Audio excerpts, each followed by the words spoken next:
रात को खाना खाने के बाद राजेश और शीला दोनों अपने कमरे में सोने के लिए चले गए। कमरे में पहुंचकर दोनों आपस में बातें कर रहे थे। कार्तिक की शादी की आज से 30 दिन भी नहीं बचे हैं। शादी की पूरी तैयारियां भी बची है। आने वाले कुछ दिनों में शादी की रस्में शुरू होने वाली है।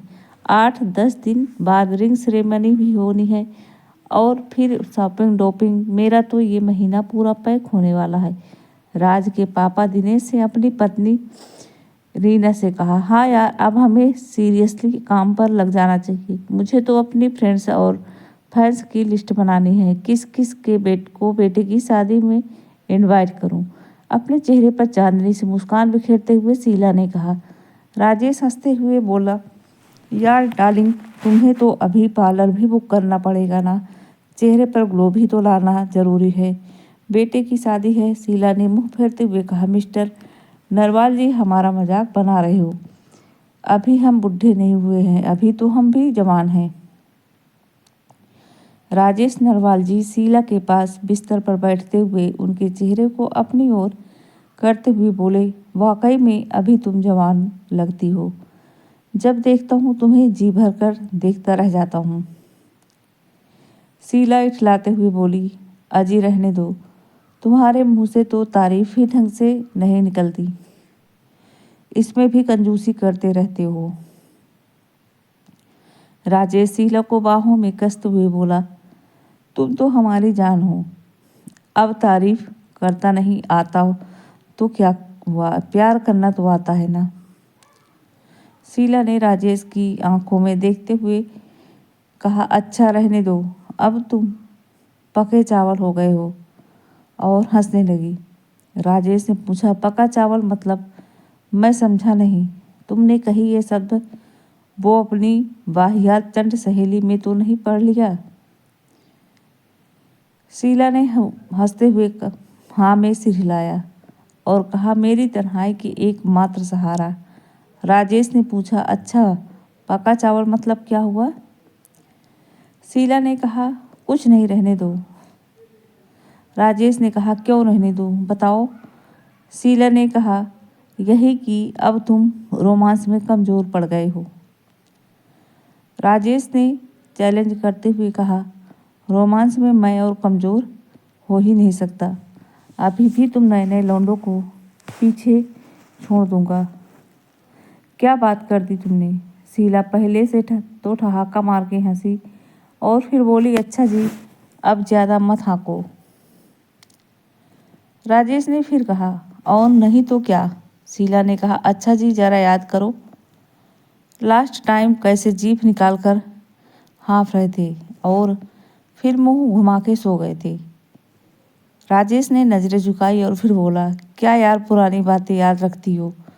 शीला ने मुस्कुराते हुए कहा, अच्छा तो नहीं, कौन सी याद है जो याद रखूं? राजेश ने फिर से शीला को अपनी ओर समेटते हुए कहा, अच्छा तो आज कुछ यादगार पल बनता हो तुम्हारे लिए। शीला ने धीरे से कहा, रहने दो, सो जाओ, कल ऑफिस ना जाना क्या? राजेश ने शीला को के गाल पर चुम्बन देते हुए कहा, ऑफिस भी चले जाएंगे, पहले रोमांस तो कर लें। शीला ने कहा, अजी हम बच्चे बड़े हो चुके हैं, रहने दो, सो जाओ। राजेश ने अब तक शीला के होठों को अपने होठों को स्पर्श दे दिया। पहले तो शीला ने थोड़ा नुकुर किया, फिर देखा कि नरवाल जी का मूड बन चुका है तो शीला ने भी नरवाल जी को पकड़ के हुए किस करने लगी। राजेश जी धीरे धीरे अपने हाथ शीला के गदरीले बदन पर फेर रहे थे, साथ ही चुंबन किए जा रहे थे। नरवाल जी के प्यार के एहसास को पाकर शीला की आंखें खुद ब खुद बंद होती चली गई थी। नरवाल जी धीरे धीरे माथे से लेकर होंठ तक और फिर गले से होते हुए नीचे की ओर उतरते चले जा रहे थे। साथ ही साथ शीला की बेचैनी बढ़ती जा रही थी। इतने में ही राजेश नरवाल के कमरे की डोर की किसी ने खटखटाया। दोनों का ध्यान भंग हो गया और दोनों अलग हो गए। राजेश ने अपने कपड़े सही करते हुए कहा, मैं देखता हूँ। इतने में शीला भी अपने कपड़े सही करने लगी और चादर ओढ़ने लगी। राजेश ने जाकर दरवाज़ा खोला तो देखा दरवाजे पर उसकी माता जी रेशमा थी। उन्होंने राजेश की ओर देखने लगी। राजेश ने माँ को अंदर आने को कहा तो रेशमा ने उन्हें पूछा, मैंने तुम्हें डिस्टर्ब तो नहीं किया? राजेश ने कहा, नहीं नहीं माँ, ऐसा कुछ नहीं है, हम तो बस बैठे थे, बातें कर रहे थे। रेशमा अंदर आई और सोफे पर बैठते हुए कहा, तुमने कुछ सोचा है बेटू की शादी के लिए?